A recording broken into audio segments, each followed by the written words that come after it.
there could potentially be a huge problem with these budget fitted irons. Just a couple of days ago, I went down to Hereford to get fitted for what I think could be potentially some of the best budget irons on the market. Now the beauty about this is, yes, they are D2C, but if you're in the area, you can pop down, you can get fitted. We all know they're very, very infamous for the 11 hybrids, but now we do have irons that you can have low end of the bag or all the way through right up to 2 iron if you want to.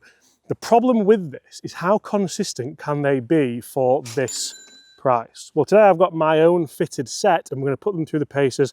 We're going to play out here at Whalley Park Golf Club in the sun. Finally, I'm going to gather some numbers using the full swing monitor over there as well. Guys, do me a favour, comment below. How much did you pay for your irons? Like, really? Are they second hand? Are they new? Do you want a new set like this?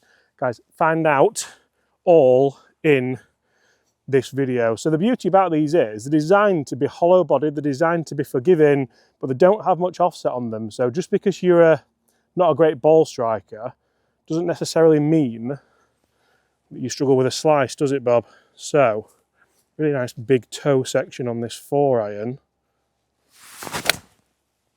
Oh yeah. And they do feel fantastic. There's a forged face on these as well. So like for the price that you're paying, that was really, really nice turf interaction. And that 4 iron has carried 208 yards, 4.5 spin. Can you see that, Bob? There we go. 214 total. Wow. So straight off the bat, very good. We know that these can be powerhouses. I've actually just tested the driving iron with a proper KBS prototype hybrid shaft in there. That went really well, Bob, didn't it? But I must admit, with how that 4 iron's just gone, be even better budget option. So these are blacked out KBS 120 shafts. They're nothing special. They are what shafts you would get in a set of Tacomos, a set of Ben Hogans, a set of most D2Cs, to be honest with you. Can we play a draw? Because that was a bit of a fade. Bob, look at that for a draw. Are you seeing that? Quite literally, no. That was outrageous. Guys, we are going to give away a set of these clubs. Make sure you check out the link in the description below. Make sure you subscribe to this channel. So bring a friend over if you want. You can both subscribe, you can both like the video, and you can both comment below. Free Bobby. And the thing here is the consistency. So 205 carry, 4.7 spin, loads of spin, 214 total. When we get down to, because we've got 4, I've brought 4, 6, 8 and wedge out, because I thought I'll test them, all the evens for you. And when we get down the bag, that's where I want to see how consistent they could be. Because it's easy to make, you know what, it's not easy to make. More and more brands now are making affordable clubs, but can you make consistently good performing affordable clubs? That's the question. That wasn't even a good strike, that was heavy. Heavy, and it's come out like an absolute bullet once again. Anything over 200 I'd be happy with. It's a 202 carry, 4,000 spin because it was heavy, 220, it's gone further. That's because the spin's dropped off. I'll let you overlay that, Bob, whenever you want to, but so far so good with the 4 iron at less than £600. So guys, you can see just how consistent all 3 of those 4 irons have been off that tee. It's nice to gather the numbers. It's also nice to show exactly where they've finished. So far, like I said, for the price, by the way, it's sub £500, £490, a little bit more if you want graphite shafts. So good.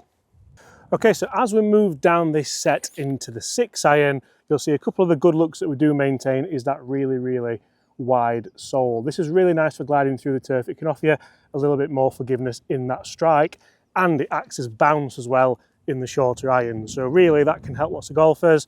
You can still hit down it. It doesn't interact with the turf if you don't want it to, but the big story about the price of these clubs, like I said, sub £500 also. If anyone does want to save money on gloves, we have partnered with the guys at GX Gloves.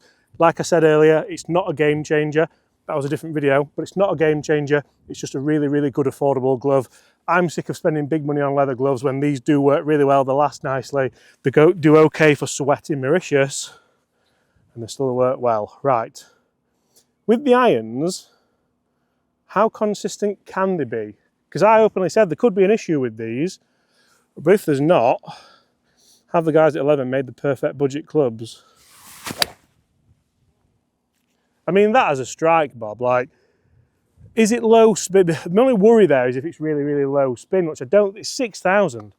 It's 6,000 spin, it's carrying 181 yards, and it's a 185 toe, so it's stopping pretty quickly as well, which is exactly what we wanted, because the last thing I want is to hit you guys the 4-iron and that go 220, then hit you the 6-iron and that go 210. Because if it does, that's again an issue, but so far so good. Right, 6-iron again. And I do like the lack of offset. I feel like it helps me commit to the shot. Like that. Well, you can't play that lovely little soft buttery fade with some game improvement clubs because the offset just doesn't allow it. What do you reckon that was, Bob? 186. And the thing about that is, like, there's plenty of spin, plenty of speed. It's 188 total. So again, from a consistency standpoint, it's doing everything that I want it to do. What more do you want, Bob? A discount code? I'll tell you what we could have, a giveaway. Guys, we are going to give away a set of these clubs. Make sure you check out the link in the description below. Make sure you subscribe to this channel. So bring a friend over if you want. You can both subscribe, you can both like the video, and you can both comment below. Free Bobby. Right. We'll put that at the start of the video, Bob, as well, just to get people's intrigue. Another 185. They're so easy to launch, aren't they? Like, if a big brand put their name to these, you wouldn't be surprised because of the technology in there. That was a much better, it was a really good strike. That's gone 192. So that one's gone quite a long way. How quick's it stopped? 196. I didn't want to see that. I didn't want to see the one that goes that 10 yards further. However, the strike was absolutely delightful. So there's that to go off as well. Should we keep moving down the bag, Bob? Keep it going. Let's continue. Okay, so with the 8-iron, the mid-iron of this set, what would you hope for? Because for me, a 7-iron number is usually around 165. These aren't necessarily too strong lofted. They're not quite traditional lofts either. So I'm hoping for around the kind of 160 yard mark with this very 8-iron. So again, consistency is going to be a big factor. Ball slightly above feet, so it should draw a little bit. Not gonna lie, that was a touch heavy, so the spin's going to drop a little bit, but it looks to be flag high down there. And we have, what did I ask for, Bob?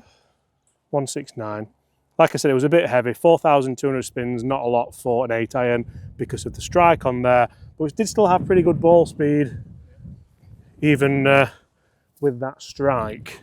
I'll try not to duff it this time. Although duffing an 8-iron, 169, not bad at all. Oh, that's all over it. All over it, that one. Nice turf interaction. And that's more like it, 151, 155. I'd say it was skinny that, but you look at the strike and it wasn't, was it? You do get feedback on them. I think that's one of the areas that a lot of people would misconstrue with these, that you don't get feedback. You do, you know when you've misstruck it, which I do often. That's the best strike of the lot. Just turning off the lie. Oh, beautiful. Middle of the green, 170. And again, that's where it's a long way, that, isn't it? It's a long way for an 8-iron, and that could be where the guys at 11 could learn moving forward, like the guys at TaylorMade and like the guys at Callaway have done. Obviously, a lot more R&D have gone into those, but I think so far, for the price you're paying for these, they're actually pretty darn good. Let's have a look at what the pitching wedge is like, both around the green and from not quite a full shot.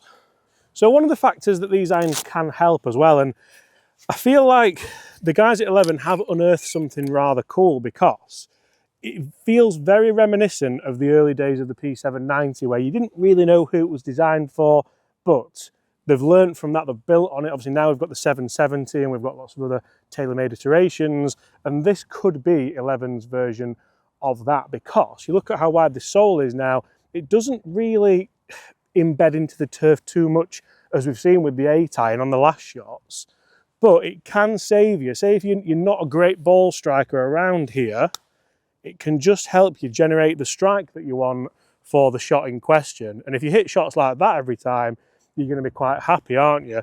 Because all I'm doing here is throwing the club down into the turf, and then from there you can see that the club's reacting because of the amount of bounce on this shot. Or has that gone down the hill, Bob?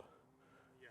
Oh dear, right. Like if I strike this badly on purpose, it still works, it still does everything you want it to do, doesn't it? And that's purely down to the size of the sole on the bottom of this 11 tortoise iron. What do you reckon to the name? I don't Be honest. dislike it. You don't dislike it? I don't dislike it. So you don't like it?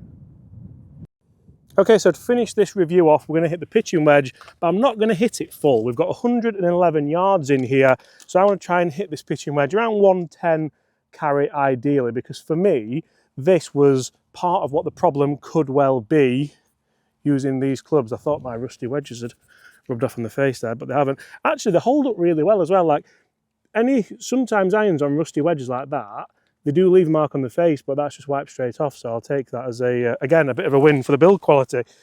So can we play the consistent 110 shot? Because we know it's a big head, we know it's hollow bodied. It felt really nice. Can't see very well for the sun.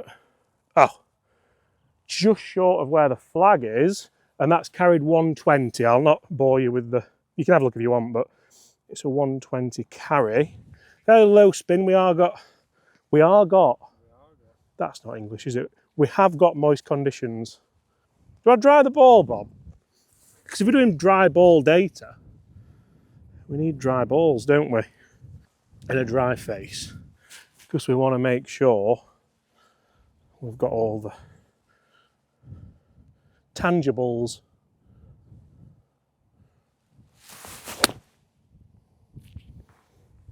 Again, felt good, easy to launch. Well, again, just short of that flag. That's 112. More spin on that one. That's exactly what we wanted. And what's it stopped like? So we're trying to hit it 111. It stopped at 115. So actually, it shows how much difference dry balls can make, Bob, doesn't it? And this was my worry. So like if right at the start of the video, I said there could be a problem with these, and there could. If you couldn't hit the knockdown shots, it's gonna alienate lots and lots and lots of golfers. But if we can, there's not a lot to lose, to be honest with you. Do we flight it down a bit? They feel incredibly soft. And again, they're all very, very close to each other. And that's a 118. We didn't dry the ball though, did we, Bob? 122. So I think we can hit the shots we're trying to play here. Guys, that is my brutally honest review of these new 11 tortoise irons. If you're in the market for a set of budget irons, get in the description below. We'll link them. There's not a lot to lose.